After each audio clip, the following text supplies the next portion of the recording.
All right, g'day, hi, and welcome. Okay, sorry, I got this graphic here. I got my raccoon.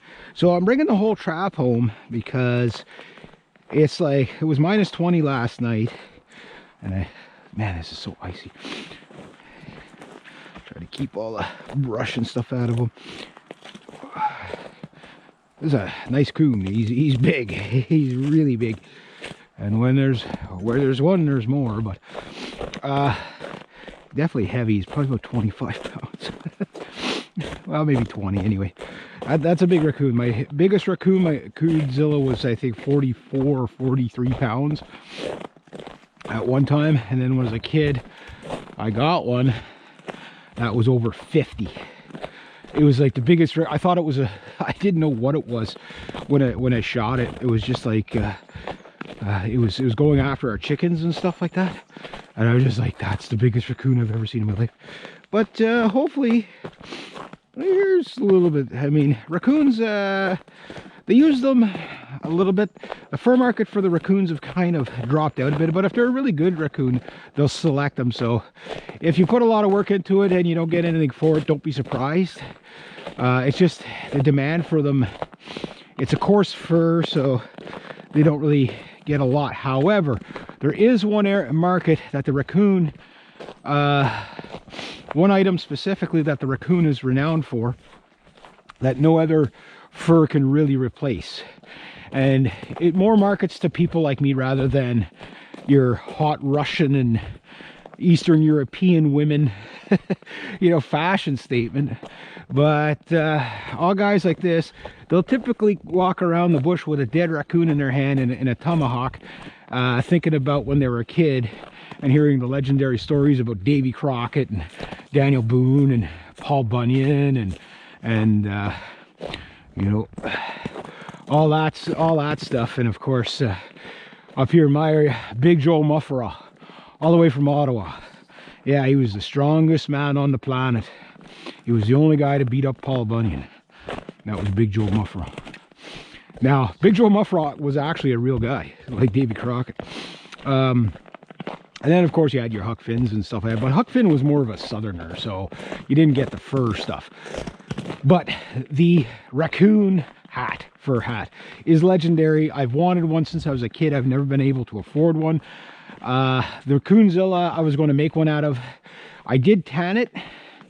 And all these home tannings that you see on the internet, I'll tell you right now, don't even bother with them. Don't bother with it. I've tried brain tanning. I've tried eggs, mayonnaise. I've tried, you know, every type of tanning. You won't, it'll rot on you. It'll rot. It'll take on water that's going to rot on you. And I'll tell you why.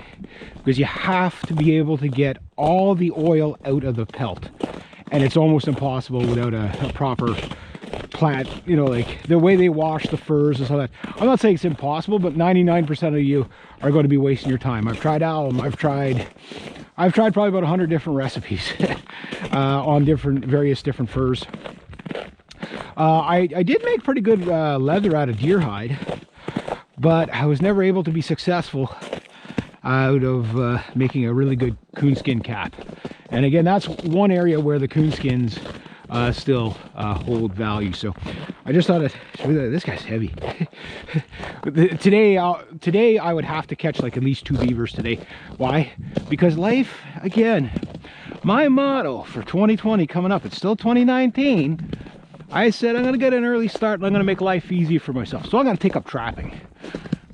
I didn't think this one through very well, guys. This is the hardest way to make a living. I swear to God, it's there's an enjoyability to it. Don't get me wrong, but it's all work.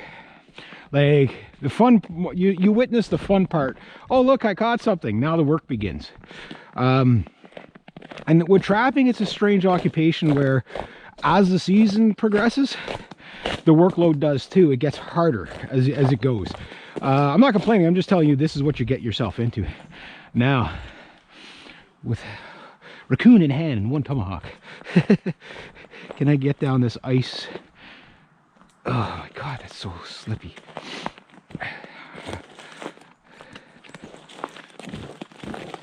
Whoa, whoa, whoa. I'm going.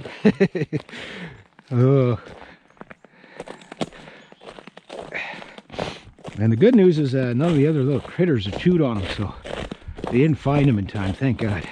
It's not uncommon to have crows, ravens, and particularly weasels eat your catch, part of your catch, before you get to pull them out of the trap.